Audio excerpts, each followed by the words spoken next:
La question de l'eau est un véritable enjeu de société.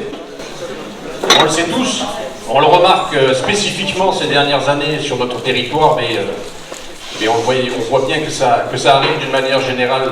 C'est un problème qu'il faut poser, et c'est un débat de société qu'il faut qu'on ait sereinement, parce que l'eau, c'est pour ça qu'on l'a évoqué sur notre affiche, parlons de l'eau. L'eau, on en parle, l'eau a bien des aspects. Soit on la boit, soit on s'en sert pour l'agriculture, soit elle coule le long des ruisseaux. Vous le savez, l'eau, dans tous ses états, suivant comment on l'aborde, il peut y avoir différents sujets. Donc, l'idée de ce soir, c'est que nous avons fait un travail de récupération des questions de l'eau, au sujet de l'eau, de samedi, sur les marchés au Vigan.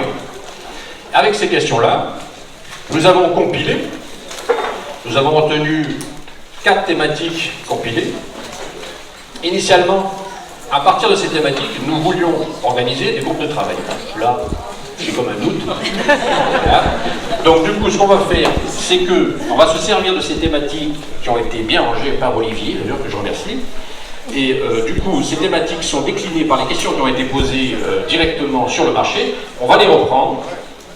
Et nos intervenants, que je remercie d'être présents et que je vais présenter, vont y répondre avec toutes leurs connaissances.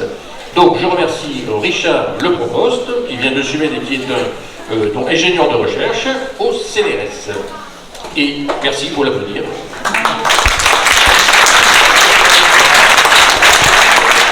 Julie Trottier, directrice de recherche au CNRS également. Philippe Boisson, président de la coopérative d'Oignon, la coopérative de Valroc. Et René Revol, maire de Gravel, merci d'être venu.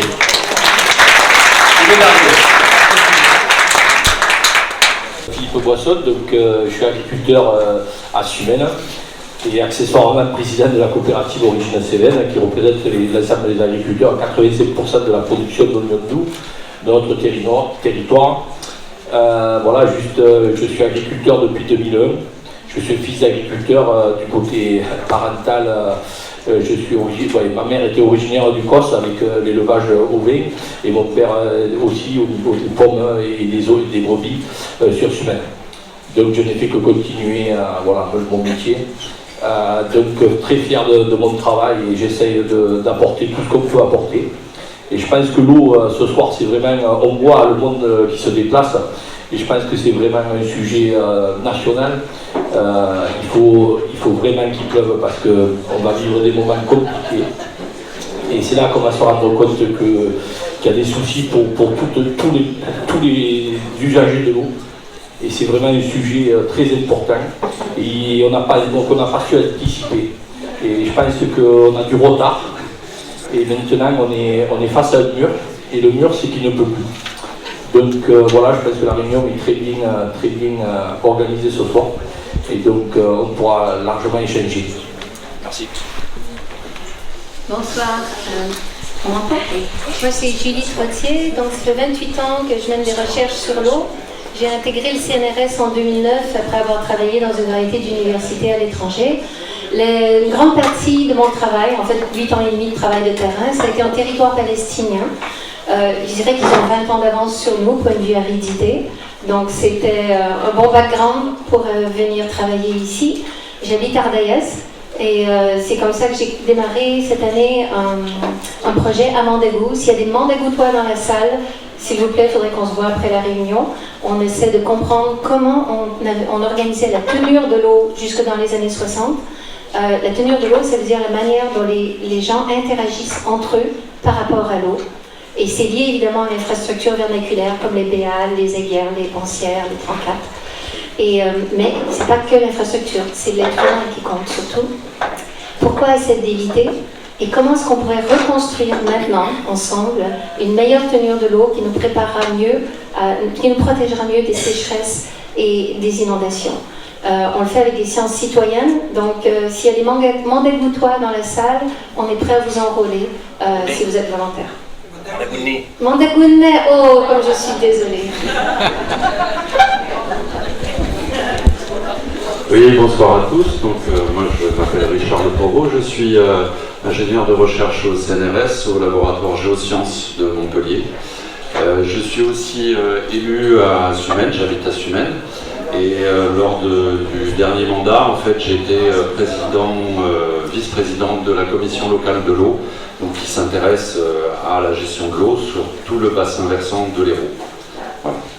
Je pourrais vous apporter des informations un peu locales. Je pense que ce soir, ce qui intéresse surtout beaucoup de gens ici, c'est de parler de l'eau locale, parce que bon, on peut faire des grands plans nationaux sur l'eau, etc. Mais moi, je suis persuadé, comme beaucoup, qu'en fait, c'est au niveau local, au niveau des bassins versants, que doit se décider et se faire la politique de l'eau. Hein, voilà, donc on pourra parler un peu de tous ces sujets. Je vous passe mon voisin. Bonjour à tous, donc René Revol, maire de Grabel depuis 2008, après une carrière d'enseignant notamment au lycée d'Audet dans le Gard, voilà, à Nîmes.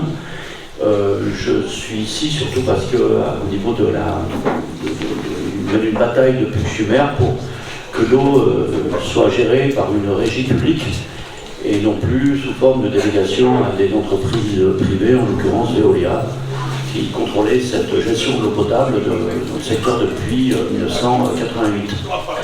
Et donc ça a abouti à la mise en place d'une régie, finalement après plusieurs batailles électorales, qui ont abouti à ce que la régie a commencé à s'installer à partir de 2015, et puis là, depuis 2020, c'est étendu à tout le réseau d'assainissement sur l'ensemble de la métropole de Montpellier, et j'ai l'honneur de présider le conseil d'administration de cette régie. Et aujourd'hui, on est confronté, on a mis en place un certain nombre de choses en termes de gestion pour y devenir, pour que une des premières missions que fixe la loi dans le partage de l'eau, c'est assurer l'accès de tous à l'eau potable, parce que ça conditionne la survie humaine. Et que donc, l'objectif qu'on doit le faire, donc on vient d'établir une tarification dont la presse a beaucoup parlé, pour une fois qu'il parle de tout le monde est content, c'est 15 premiers mètres cubes gratuits, et puis ensuite une tarification progressive pour faire que toutes les consommations abusives d'eau, et il y en a beaucoup, puissent être payées plus cher. Voilà, et puis voilà le dispositif qui met en place, et je suis très content de pouvoir participer à vos débats, et naturellement à l'écoute de ce que vous faites sur le plan local. Moi aussi je pense que c'est essentiel. Moi je parle de démocratie de bassin, personne ne comprend ce que ça veut dire, mais ça veut dire qu'au niveau d'un bassin versant, on partage quelque chose en commun, qui est l'eau, qui fonctionne de manière dans ce secteur, sous cette forme de bassin, et que tous ceux qui habitent ce bassin, communes, habitants, etc., eh bien on doit gérer en même temps ce bien commun. Voilà, c'est ça l'objectif. Et on n'en est pas encore là. Voilà. Merci. Merci à vous tous et toutes. Alors, je fais une petite parenthèse. Je suis Emmanuel Grieux, donc je suis maire de Mandalou, mais je suis aussi vice-président au syndicat des rivières des hauts bassins de l'Hérault, et je vois mon président Marc Veller qui est présent aussi dans la salle sur le haut bassin de l'Hérault. Donc les collectivités ici locales sont aussi engagées dans le travail avec le syndicat de rivières, et Romain aussi qui est technicien de rivière ici avec nous. Globalement, l'évolution générale sur l'ensemble du grand bassin versant Rhône, Méditerranée, Corse, et particulièrement pour toute la partie qui est à l'ouest du Rhône, on assiste maintenant, d'après les bilans qui ont été faits par l'Agence de l'eau, à une relative diminution de la ressource. L'origine de cette diminution de la ressource est bien sûr le changement climatique, et le fait que ce changement climatique entraîne des périodes de canicule et de sécheresse beaucoup plus prononcées, beaucoup plus longues. Alors voilà, ça suppose une organisation différente du territoire. Mon voisin parlait tout à l'heure de la commission locale de l'eau. C'est des modes de gouvernance intéressants, ça permet tous les acteurs d'être présents sur un territoire, mais c'est un mode de gouvernance très général, hein, voilà, très général. Il y a derrière l'usage. Et la priorité, c'est effectivement les usages de l'eau, pour répondre aux questions qui ont été posées, des particuliers. Donc ce qui est le plus important dans les particuliers, c'est l'eau comme moyen d'alimentation, c'est l'eau comme moyen de nettoyage des légumes, de tout, quoi, et de nettoyage des humains. Et que ces eaux constituent une priorité. Je vous signale autre chose, par exemple, à Montpellier, 80% des rues sont nettoyées avec de l'eau potable. Ouais, quand même. Les réseaux d'incendie, c'est l'eau potable, la plupart du temps. d'accord? Il n'y a qu'à Paris, parce qu'Haussmann il avait fait deux réseaux, qui a un réseau d'eau brute et un réseau potable, mais l'immense majorité des villes en France nettoient avec de l'eau potable. Donc il y a un véritable besoin de changer de dispositif. Au niveau local, j'ai quelques informations qui viennent en fait du plan de gestion de la ressource en eau. C'est un plan qui a été commandé par la commission locale de l'eau et par le syndicat mixte du bassin versant de l'Hérault. Et là, on a des chiffres. Alors, de quoi on parle quand on parle de notre bassin? C'est cette carte-là. Hein. Donc, voilà, ça, c'est tout le bassin versant, la tête de bassin versant de l'Hérault. Hein. Donc, c'est sur ce territoire, en fait, qu'officie le syndicat de Rivière-Ganges-le-Vigan. Donc, on a, voilà, on a l'Hérault qui part de tout là-haut, du Mont Égual, toute sa vallée. On a le Vigan avec la vallée de l'Ar. On a la vallée de la Visse aussi. Donc tous ces secteurs, ces sous-bassins versants qu'on a là appelés A, H1, V, H2 et une partie un peu de ce bassin versant où il y a Sumène et le Riotor et le Rocodier. Tout ça fait partie du bassin versant de la tête de bassin versant de l'Hérault. Hein. Donc quelques chiffres sur ce bassin versant. Par exemple, pour les prélèvements, pour la production d'eau potable. Donc ces chiffres, en fait, ils datent de 2018, hein, c'était la date. Donc depuis, ça a pu un peu évoluer, mais on va dire à la marge. Alors ces chiffres sont intéressants parce que c'est les consommations qui sont sur juin, juillet, août, septembre. C'est-à-dire les 4 mois qu'on appelle d'étiage, en général, c'est-à-dire là où la rivière est au plus bas de son niveau. Donc vous pouvez voir par exemple que pour la production d'eau potable, alors ça compte aussi dans la production d'eau potable toute la population touristique qui vient sur notre bassin versant. Hein. Donc vous pouvez regarder par exemple qu'au global, en fait, on a 621 000 mètres cubes pour la consommation d'eau potable sur tout ce bassin versant. Et pour l'agriculture, on est à 696 000. Donc grosso modo, on est à peu près moitié-moitié entre la consommation d'eau potable en été, y compris la population touristique, et la population pour les prélèvements agricoles dans cette même période, juin, juillet, août, septembre. Hein, donc là, on a les différents sous-bassins. Voilà. Depuis la loi du 3 janvier 92 sur l'eau, en fait, l'eau est un bien commun. Donc vous ne pouvez pas payer ce qui vous appartient déjà. Donc ce que vous payez, en fait, c'est les tuyaux, les travaux et les tuyaux qui vont amener l'eau jusque chez vous. Les réseaux, la potabilisation, les stations d'épuration pour traiter les rejets, etc. Vous allez payer aussi une petite partie de taxes. Hein. Donc ces taxes sur la pollution de l'eau et la taxe pour les milieux aquatiques, ça représente 0,5% de votre facture, je crois. Et ça, c'est reversé donc justement à cette agence de l'eau. Voilà. Alors, cette loi sur l'eau, eh ben, c'est ce qu'elle dit hein, dans son article 1er. L'usage de l'eau appartient à tous dans le cadre des lois et règlements. Alors, comme souvent dans les lois, le petit problème, c'est que le ver est déjà dans le fruit. Et le ver, il est là dans cette toute petite phrase, ainsi que des droits entièrement établis. Donc ça veut dire quoi? Antérieurement établis. Ça veut dire quoi? Est-ce que c'est commun ou est-ce que c'est plus commun pour certains? Alors là, on commence à se poser des questions. Et de là, en fait, viennent pas mal de problèmes dont on parle, notamment ce golfe de Montagnac, par exemple, qui, juste pour amener l'information, en fait, utilisera et consommera l'équivalent d'une ville de 10 000 habitants. C'est pas seulement un golfe, c'est aussi des saunas, tout un truc autour de l'eau. Et vous ne pouvez pas garantir cet enjeu si d'abord vous n'avez pas garanti en fait un milieu naturel en bonne santé qui vous donne une autre qualité.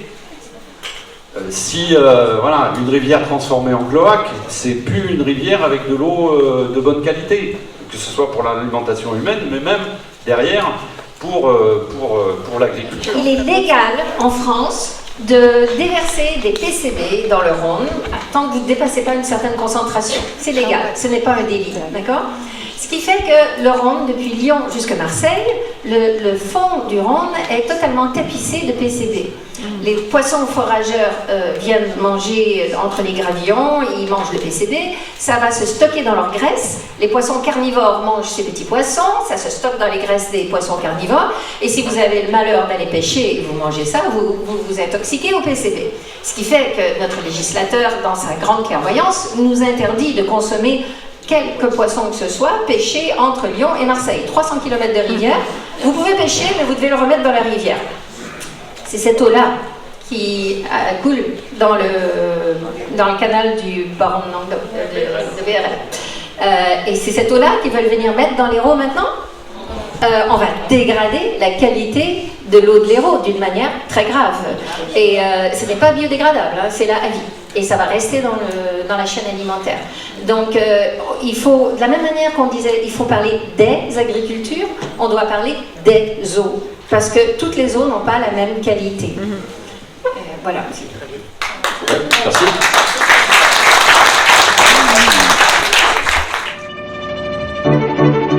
On a parlé de la ressource, mais à mon avis, il manque quelque chose de primordial, aussi important, c'est la qualité. L'info est tombée ce matin avec l'agence régionale de l'eau qui a trouvé une nouvelle molécule qui s'appelle le chlorolatonine, je crois. Et donc 30% des eaux potables en France sont contaminées, sont polluées. Donc parler de la ressource c'est très bien, mais on doit élever notre conscience maintenant pour savoir quel est notre rapport à l'eau. Et ça concerne tout le monde, hein. Nous consommateurs, qu'est-ce qu'on met dans l'eau, quels produits on utilise. C'est vraiment toute la chaîne humaine qui est concernée. Et donc c'est une bombe à retardement, puisque si vous allez sur le site gouvernemental, vous regardez les analyses d'eau par commune, vous avez par moment plus de 100 molécules totalement toxiques, hein, comme l'atrazine, le glycol, etc. J'en passe, les médicaments anticancéreux, etc. Si on fait des bassins, quelle que soit la dimension, ou la dimension, on se rend compte qu'il n'y a pas de chapeau sur les bassins. Donc l'évaporation, le taux d'évaporation est exponentiel, c'est énorme. Donc ici dans la vallée, est-ce qu'il y a un projet justement de trouver des solutions pour couvrir ces réservoirs, ces petits réservoirs? Parce qu'en termes d'évaporation, je ne sais pas si vous avez réussi à évaluer le niveau d'évaporation, c'est énorme. Si vous avez des poissons dessous, c'est intéressant parce que vous avez du potentiel. Moi, je m'intéresse à la coconie, c'est-à-dire que je produis des poissons, je fais des légumes. En fait, tous nos besoins ils sont proportionnés aussi à la démocratie, on n'en parle même pas dans les problèmes de l'eau. Et sans parler des problèmes bien pires encore de la démocratie. Tout le monde a bien vu avec les gilets jaunes et partout que la démocratie, on l'a perdue, on est en train de la perdre, on est en train d'essayer de résister, et ce n'est pas des approches techniques. Je ne dis pas que je suis ravi et passionné de ce qui se passe ici, mais ne pas considérer dans un sujet de l'eau, de parler aussi de démocratie et de démographie, c'est traiter l'aval d'un sujet, c'est pas traiter les causes. Alors on en est. L'État est en train de se désengager. Il y a eu une réunion avec la préfecture du Languedoc-Roussillon la semaine dernière. On attend des retours, mais les propriétaires du golfe vont créer un forage qui va directement pomper dans la nappe phréatique de l'Hérault, alors que leur réglementaire, c'est créer des bassines pour aller récupérer les surplus en hiver. Sachant que pour les services de l'État, l'hiver c'est du 1er novembre au 1er juin. Voilà, vous avez compris. Donc, on va faire à suivre.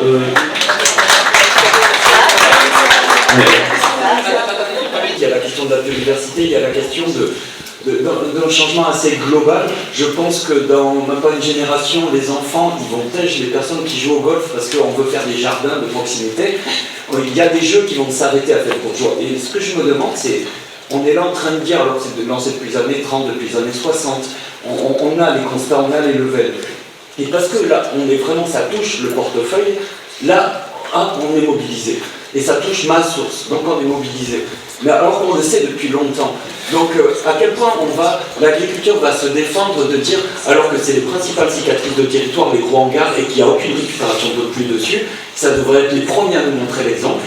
Et nous, on est des citoyens, on plante des arbres en lien avec le CNRS, c'est dur de se faire aider par les collectivités, parce qu'ici on appelle ça des marboules, ceux qui récupèrent l'eau, ceux qui pissent dans la douche, ceux qui ont des toilettes sèches, ceux qui font de la permaculture et de l'agroforesterie. Donc quand est-ce que réellement les mentalités vont changer, pour pas s'apitoyer, mais dire les solutions sont là, ça s'appelle de la démocratie citoyenne.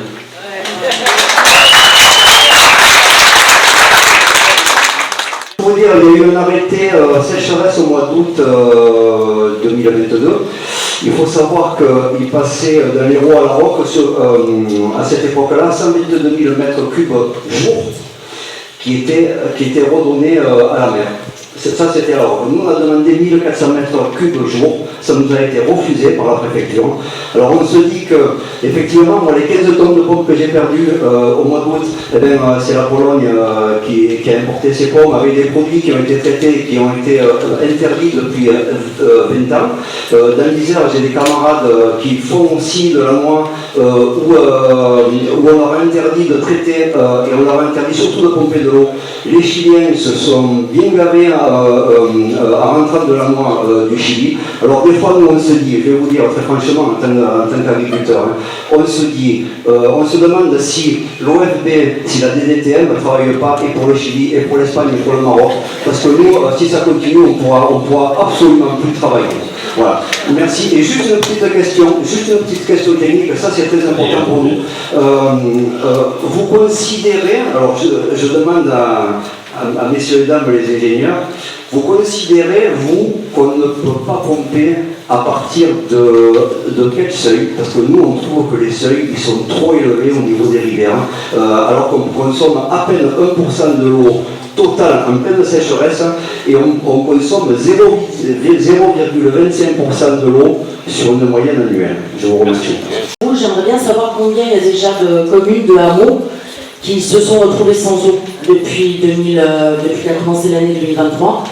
Je pense qu'à Roque-du-Hurleau, on est déjà 80 personnes à avoir eu 80 maisons, l'eau coupée. C'est la première fois que ça arrive pendant l'été. Donc voilà, j'ai appelé monsieur le maire, je pense que je vais aller le rencontrer justement pour essayer de mobiliser, d'informer, parce qu'on n'est même pas informé ici dans notre tout petit territoire, qu'en fait, à un mot à côté, on a déjà plus d'eau à la source. On ne parle pas d'une source privée, on parle d'un réseau qui alimente des maisons depuis des dizaines et des dizaines et des dizaines d'années. Et il m'a annoncé qu'un village avait dû laisser tomber la source et aller faire des forages ailleurs. Donc, c'est pas demain, ça fait au moins 40 ans, 50 ans, 60 ans qu'on nous parle de tout ça. Donc que d'un seul coup, les gens soient surpris, c'est un peu étonnant, surtout quand on travaille avec la terre. Donc aujourd'hui, par contre, on se retrouve à une vraie problématique qui est qu'il n'y a plus d'eau qui coule dans les maisons. Voilà. Alors après, je pense que pour s'adapter, il faut justement mettre en place, comme vous l'avez très bien dit, au niveau local, toutes les solutions possibles et imaginables, et peut-être imaginer aussi quel type de culture on peut planter qui vont aujourd'hui résister au changement climatique qui est le nôtre et qui va pouvoir nourrir la population locale, étant donné qu'il n'y a plus d'eau. Moi, juste pour mon exploitation, j'ai travaillé avec ma femme, j'ai un ouvrier permanent, j'ai un équivalent temps plein au niveau des saisonniers, parce qu'ils sont 20 à venir plusieurs fois dans la saison. Il y a mon fils qui nous rejoint, il vient d'être salarié. Je stocke 11 000 mètres cubes d'eau. J'ai 3 hectares de pommiers. Un hectare de pommier, c'est 1660 arbres. Je pense que j'ai planté suffisamment d'arbres pour l'écologie. Et je les entretiens et captent du carbone, ne vous inquiétez pas. Et la coopérative a tous ces pommiers, donc 12 hectares que en agriculture biologique. Je tiens à le signaler aussi. Donc le mal-être agricole, je pense que dans les Cévennes, il faut faire attention. On fait des efforts et voilà, soyez un peu indulgents. Merci. Je vais prendre les questions pour lesquelles je suis compétente. Alors, je ne suis pas ingénieure, je tiens à le dire. J'ai 3 licences, une en chimie, une en Sciences Po et une en études islamiques. J'ai 2 masters, un M2, un en chimie et un en Sciences Po, et j'ai un doctorat en Sciences Po et une HDR en Sciences Po. Donc je ne suis pas ingénieure. Alors, la question de la démographie et de la démocratie, c'est une question importante. Il ne faut pas compter les individus, ça ne suffit pas. Il faut compter les individus fois leur pression sur les ressources. C'est-à-dire que si vous prenez une famille de 2 parents, 2 enfants en Europe ou aux États-Unis, ils vont mettre au moins 20 fois plus de pression sur les ressources en eau qu'une famille de 2 parents et 12 enfants en Afrique. Alors, et c'est là-dessus qu'on peut agir. On peut changer nos pratiques de manière à ce que notre pression sur les ressources soit moindre. On peut aussi essayer de contrôler la démographie Mais moi, le système chinois qui vient intervenir dans ma vie privée pour me dire si je dois porter un stérilet ou pas, je ne serais pas vraiment à l'aise avec ça. Donc je préfère laisser cette liberté aux individus et diminuer notre pression sur les ressources. Si vous êtes vegan, vous avez besoin de faire cultiver 700 mètres carrés pour vous nourrir. Si vous êtes mangeur de viande, vous avez besoin de 7000 mètres carrés de cultiver pour vous nourrir, avec la consommation en eau qui est afférente. Donc si vous diminuez votre consommation de viande, vous mettez déjà beaucoup moins de pression sur les ressources en eau. Du point de vue de l'eau domestique, on a plein d'innovations techniques, par exemple des pommes de douche qui vous font utiliser 30% de l'eau que vous utiliseriez normalement avec une pomme de douche classique. Et vous ne voyez pas la différence pour votre douche. On pourrait encourager les gens à connaître ces innovations et à les adopter. Donc on réduirait notre pression sur les ressources. Alors pour reverdir le désert au Maroc, c'est vrai qu'il y a eu des expérimentations très réussies d'agroécologie, même dans des pays plus secs que le Maroc. Ceci dit, simplement planter des arbres comme ça, sans mettre en œuvre des techniques agroécologiques, ça ne sert à rien. Parce que simplement planter des arbres, ça fait des années qu'on le fait dans le Sahara et ils meurent. Il faut déployer toutes sortes de techniques de travail de la terre pour qu'ils puissent retenir le sol. Sinon, l'autre question que je pourrais... ah oui, à partir de quel point on peut pomper, à partir de quel seuil il y a cette décision de ne pas pomper? C'est une décision, je suis désolée, qui n'est pas technique, qui est éminemment politique. Si vous voulez aller lire la thèse de Sarah Fernandez, qui est une excellente thèse qu'elle a faite sous ma direction, sur le débit d'étiage permis pour la Garonne, vous verrez que toutes ces décisions, ce sont des compromis entre acteurs. Le problème de démocratie, qui est un problème très important, et que je crois qu'on est tous d'accord, qu'on veut améliorer la démocratie de l'eau, c'est que pour l'instant, ces compromis politiques incluent des acteurs très puissants dont nous ne faisons pas partie. Et ces seuils, ce n'est pas une décision technique, c'est une décision politique. Parce qu'il faut faire des choix à un moment donné, dire qu'est-ce que j'accepte, qu'est-ce que j'accepte pas. Il faut savoir aussi que ces chiffres de 2018, depuis, on a encore perdu des exploitations agricoles, il y en a de moins en moins. Donc, alors est-ce qu'elles s'agrandissent, celles qui restent, et donc consomment plus d'eau? C'est difficile à dire. Mais en tout cas, on voit quand même une déprise agricole depuis quand même pas mal de décennies sur notre secteur. Et donc les consommations en eau, finalement, sont en baisse par rapport à ce qu'elles ont pu être il y a déjà quelques années. Voilà, alors évaluation du déficit. Encore, il y a apparemment dans ce rapport un point qui pose problème, c'est sur l'art. Il y a un peu un souci sur le débit de l'art. Il faut savoir aussi que sur cette carte, les régimes, en fait, à partir du moment où l'AVIS rejoint ici l'Hérault, en fait, le débit de l'Hérault, après, est bien stabilisé, parce que l'AVIS a un débit assez constant. Donc là, on peut avoir des problématiques, c'est avant la confluence avec l'AVIS. Donc sur cette partie H2, sur cette partie-là de l'Ar, comme je viens de le montrer, sur Valorogue et aussi sur Sumène. Ça c'est une carte, on va dire, des masses d'eau souterraines. Donc on ne voit pas beaucoup, je suis désolé. Ici, tout à gauche, vous avez Alzon, et tout à droite, vous avez Sumène. Voilà. Ici, vous avez Montardier, Saint-Bresson, Saint-Laurent-le-Minier, et le Vigan qui est à peu près au milieu. Ici, tout au nord, on a nos vallées sévenoles qui sont bien souvent des roches cristallines ou métamorphiques, donc des schistes ou des granites, qui sont assez imperméables, voire très imperméables. Alors, il y a des ressources souterraines, mais elles sont très difficilement exploitables, à cause de la roche en elle-même. Et quand on arrive sur cette zone ici, en fait, ici, on a une couche géologique qui s'appelle les calcaires et cambriens de la région liganaise. Et donc là, les calcaires, ils sont beaucoup plus perméables. On peut avoir des perméabilités de l'ordre de 1 à 10% dans ce genre de milieu. Ici, donc, cette surface, cette couche géologique, elle fait entre 200 et 400 mètres d'épaisseur, et elle va presque de Alzon jusqu'à Sumène. Elle a une surface de 109 km². Hein. Donc, grosso modo, comme ça nous donne en fait une ressource en eau souterraine, alors pas une ressource, une capacité du réservoir qui est aux alentours de quelques dizaines à quelques centaines de millions de mètres cubes. Bon, alors, ce qu'il y a, c'est qu'on a quand même très peu d'informations et de compréhension sur le fonctionnement de ce système. Quand la préfecture demande où en sont les niveaux des rivières, ben vite on va faire une mesure, mais ça ne permet pas de faire de la gestion, ça ne permet pas d'avoir une vue sur le long terme des évolutions. Je crois qu'on entre dans une ère d'incertitude radicale et on va devoir faire une gestion dans des circonstances d'incertitude. Et dans des circonstances pareilles, la seule chose dont on peut être sûr, c'est de nos priorités et de nos valeurs. On doit absolument distinguer un usage d'une consommation d'eau.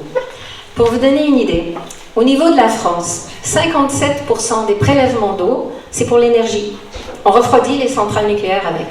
Mais on rend cette eau à la rivière. À une température plus élevée, ça cause des problèmes. Mais cette eau est rendue à la rivière. 18% des prélèvements dans toute la France, c'est pour l'eau domestique. Et seulement 15% pour l'irrigation, 10% pour l'industrie. Alors pourquoi est-ce qu'on tape sur les agriculteurs, hein, monsieur, on sait quelque chose? Parce qu'en termes de consommation, c'est complètement différent. Quand je vous parlais là de ces premiers chiffres, c'est les prélèvements dont parlait mon collègue. Vous pouvez très bien prélever de l'eau, mais ne pas la consommer. Il y a quelque chose de fondamental qu'il faut savoir. Comment est-ce qu'on consomme de l'eau? Ça veut dire comment est-ce que l'eau peut quitter le système terrestre. Il n'y a que 3 moyens. Soit elle s'évapore, par exemple, elle est sur une route goudronnée, c'est imperméable, elle reste au soleil, elle s'évapore. Elle est transpirée par un animal ou par une plante, ou bien elle rejoint la mer. Si vous connaissez une 4e manière pour consommer l'eau, pour qu'elle quitte le système terrestre, venez vite me voir, je pourrais dire à tout le monde que je connais un prix Nobel. D'accord? Donc, s'il vous plaît, si vous retenez une chose, retenez ça. Soit elle s'évapore, soit elle transpire, soit elle rejoint la mer. C'est là où l'eau est consommée. Quand vous lavez les mains, sous votre robinet, chez vous, vous utilisez de l'eau, mais vous ne la consommez pas. Monsieur le maire va vous la faire payer, ça c'est clair. Donc, du point de vue de votre portefeuille, vous allez payer l'eau. Mais du point de vue du système global de l'eau, vous ne l'avez pas consommée. Elle est retournée dans le système. Donc déjà, quand on fait cette distinction, on peut, j'essaie de noter les questions cruciales, par exemple, est-ce que vous devez faire pipi dans la douche ou pas? Eh bien, on peut commencer à savoir, à prioriser ce qu'on veut faire, du moment qu'on distingue usage consommateur et usage non consommateur. On peut très bien essayer de maximiser le nombre d'utilisations non consommatrices avant d'arriver à l'utilisation consommatrice. Et c'est collectivement ce qu'on doit tenter de faire. Et en période d'incertitude radicale, lorsqu'on ne sait pas de combien d'eau on dispose, de combien d'eau on disposera l'an prochain, on peut savoir si on est en train de maximiser le nombre d'utilisations non consommatrices ou pas, avant de diriger l'eau vers une utilisation consommatrice. Et là, mon voisin le confirmera, c'est que l'irrigation consomme beaucoup plus d'eau par rapport aux autres utilisations. Parce que les plantes doivent transpirer pour rester vivantes. Elles ne peuvent pas aller se mettre à l'ombre, elles restent en plein soleil. Alors, M. Boisson me disait hier que maintenant, un hectare d'oignon demande plus d'eau chaque été qu'il y a 10 ans. Pourquoi? Parce que la température a augmenté. Donc, pour rester vivant, l'oignon, comme n'importe quelle autre plante, doit transpirer plus. Donc, il a besoin d'un plus grand apport d'eau. C'est pour ça que chaque degré en plus va créer pour l'agriculteur une plus grande demande d'irrigation. En été, en France, 80% de l'eau qui est consommée par l'irrigation. Globalement sur l'année, c'est 48% de l'eau consommée. Donc, ce qu'il faut voir, je ne vais pas vous mettre en fin de liste, mais en fait, l'irrigation, c'est une utilisation très consommatrice d'eau. L'eau domestique n'est pas une utilisation très consommatrice d'eau. Donc, il faut essayer de réarranger notre système. Et là, vous pouvez voir que le plan eau qui a été annoncé par notre président il y a quelques jours, déjà, ils annoncent qu'ils veulent faire la réutilisation d'eau usée traitée directement dans l'agriculture, dans l'irrigation. Ça se défend pour Montpellier, parce que pour l'instant, la station Maera, qui est la grande station d'épuration de Montpellier, rejette les eaux usées traitées dans la mer. Donc, consommation. Si vous faites passer cette eau par l'irrigation d'abord, avant qu'elle atteigne la mer, vous intégrez une nouvelle utilisation avant que l'eau soit consommée. Donc là, vous y gagnez. Si vous êtes à Grenoble, c'est une catastrophe. Si vous êtes à l'intérieur des terres, la réutilisation directe des eaux usées traitées dans l'agriculture est une pure catastrophe. Pour l'instant, nous ne la gaspillons pas quand nous la rejetons dans l'environnement. Du moment qu'on rejette les eaux usées traitées dans l'environnement, elles vont nourrir la biodiversité dans le sol. Plus de 24% de la biodiversité dans le monde vit dans le sol. Les lombrics nous rendent un service extraordinaire. Les filaments micellaires des champignons aussi. Ce sont de véritables tuyaux d'irrigation qui vont chercher l'eau profondément dans la nappe et qui la ramènent au travers de leur symbiose avec les racines des arbres et ensuite aux plantes que vous cultivez. Donc, c'est très important que cette eau puisse nourrir l'environnement. Après, elle va se retrouver dans une source, elle va se retrouver dans une rivière et quelqu'un d'autre pourra l'utiliser, que ce soit un humain ou un non-humain. Donc, c'est comme ça qu'il faut penser, surtout en temps d'incertitude radicale sur les quantités auxquelles on est confronté. On doit penser à la trajectoire que l'eau suit et essayer de se positionner en maximisant les utilisations. Donc, pour en venir au pipi sous la douche. Si vous avez une butte de permaculture et que vous ne prenez pas de médicaments, de grâce, faites pipi sur la butte. Ou alors, si vous êtes timide, faites pipi dans un arrosoir et puis arrosez votre butte. Ça sera un apport d'azote et ça fera du bien à votre butte de permaculture. Si vous n'aimez pas que ça endommage le persil que vous voulez mettre dans votre salade, vous mettez des tuyaux sur votre butte de permaculture. Ceci dit, votre consommation d'eau domestique est vraiment très très petite. Ce n'est pas l'eau domestique qui est vraiment un problème globalement face à l'eau. C'est surtout les grandes consommations et c'est pour ça que j'ai passé le micro à mon voisin parce que justement il est dans l'agriculture. Une première chose, c'est que, bon, vu mon poste, je suis impliqué au niveau agricole, au niveau départemental, national. Et j'ai souvent des collègues un peu partout en France, oui, dans l'Occitanie, mais des fois dans les Alpes, tout ça. Et ce que je peux vous dire, c'est que des problèmes d'eau, il n'y en a pas que dans notre petit secteur. Il y a actuellement dans les Alpes, le Cerro-Ponçon est à moins 22 mètres. Il n'y a pas de neige ou très peu de neige dans les Alpes de Haute-Provence. Et tous les agriculteurs qui irriguent les terres dans la Durance sont dans une incertitude totale. Ils ne savaient pas s'ils pourraient démarrer l'antigel sur leurs arbres parce que faute d'eau. Je parlerai de l'Aude qui est dans la même situation. Je parle même plus des Pyrénées-Orientales parce que là, les agriculteurs ils disent qu'il n'y a pas d'eau. Donc voilà, ça c'est un constat au niveau national. Après, au niveau de chez nous, que je connais bien. Moi, je suis agriculteur, moi, je suis représentant d'une structure, mais moi, j'ai envie de parler pour tous les agriculteurs d'ici. C'est-à-dire qu'en gros, sur l'appellation de l'oignon, il y a 55 hectares repiqués. Il y a 100 familles qui vivent. 50 hectares, 100 familles qui vivent. Juste. Si vous allez voir des agriculteurs dans certains endroits en France, c'est des centaines d'hectares qu'ils ont. Et ils sont seuls. C'est juste pour vous expliquer. Après ici, il y a un peu de pommes, il reste un peu de pommes. Il y a 35-40 hectares à peine. Pour ceux qui se rappellent, dans la vallée de l'Hérault, à une époque, il y avait 140 hectares de pommiers. Ça commençait à la sortie de Ganges et ça arrivait après Valorbe. Et tous les côtés de la vallée étaient plantés d'arbres et ils étaient arrosés. Donc actuellement, il ne reste que quelques vergers. Il y a de l'élevage, bon, ils prennent un peu d'eau pour arroser leurs champs, mais c'est pour nourrir les bêtes. Donc on fait des efforts, et on a fait des efforts, on a fait des petits bassins. Nous, on ne parle pas de bassines, parce que chez nous, l'eau, elle est de ruissellement, et on est quand même un pays où, comme le disait Richard, c'est très difficile. C'est qu'un jour, la rivière, moi je suis sumenois, elle peut passer 1 mètre sur le pont. Et quand vous faites Ganges-Sumène, les 90% du temps, la rivière elle est sèche. Donc comment on peut expliquer ou dire le niveau moyen, c'est très compliqué. Et ça peut aller très vite. Et on voit le réchauffement climatique, moi ça fait 20 ans que je suis exploitant, mais j'ai toujours vécu là-dedans.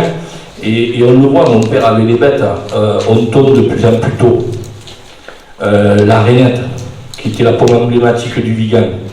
On n'arrive plus à la produire convenablement. Elle est de plus en plus farineuse. Tous les gens qui adorent la rainette s'en rendent compte, parce qu'elle cuit sur l'arbre. C'est des fatalités. Nous, on essaie de s'adapter. Et on demande aux agriculteurs, ou on critique souvent l'agriculture, mais l'agriculteur, tous les jours, il essaye de trouver. Et on nous demande quelque chose, en quelques années, de nous adapter. Mais l'agriculture, on ne peut pas s'adapter. Un arbre, c'est les arbres des rainettes, justement, dans le secteur, vers Olas, vers les endroits qu'il en reste encore, un peu dans les coteaux. Il y a des arbres, ils ont 70 ans. C'est ça, c'est pas des arbres de 5 ans. Il y a vraiment un territoire, des choses qui ont vécu. Et on s'aperçoit que le climat, les oignons par exemple, vous en parliez tout à l'heure, avant c'était 90 jours de culture. Donc vous les plantez le 1er mai, vous les récoltez le 1er août, ça se jouait à 3-4 jours. Maintenant, le réchauffement climatique, ce n'est plus que 85 jours de culture. Parce que ça accélère fortement. Et on voit qu'il y a plus de photosynthèse, il y a plus d'évaporation. Il faut fournir plus d'eau, mais à des moments donnés. Et il nous faut fournir de l'eau qu'on aura récupérée les jours où il en tombe à l'automne. Il y a des moments où dans notre pays, il pleut énormément. Et il faut vraiment récupérer ce eau quand elle tombe abondamment et remplir des réserves pour pouvoir la distribuer quand il n'y en a pas. Et je pense qu'on a suffisamment d'eau qui tombe du ciel en Cévennes pour sauver les 100 hectares de culture qui sont là. J'espère qu'on aura encore des agriculteurs qui vont entretenir notre territoire, parce que sinon ça sera bien dommage de ne plus voir ces bains-selles, de voir ces vergers en fond de vallée. Et je pense que l'élevage avec l'UNESCO, c'est grâce aux éleveurs qui font du pastoralisme et qui entretiennent encore beaucoup de nos coins. Donc moi voilà ce que je peux dire de l'agriculture. Après, nous ne demandons pas l'impossible. On ne peut pas réagir en 1 an, en 2 ans. Un arrêté sécheresse, il tombe. C'est assez violent. Il faut qu'on s'adapte. Et on ne peut pas s'adapter comme ça du jour au lendemain. Donc on est prêt à faire des modifications, on est prêt à essayer de trouver des choses. Il faut qu'on nous aide aussi, parce que je pense qu'il faut nous aider. Il y a des variétés, on le voit, des variétés de pommes qui sont mieux adaptées. Et bien il faut changer de variété. Il faut qu'on s'adapte, qu'on nous aide, la science nous aide à adapter nos cultures à ce réchauffement.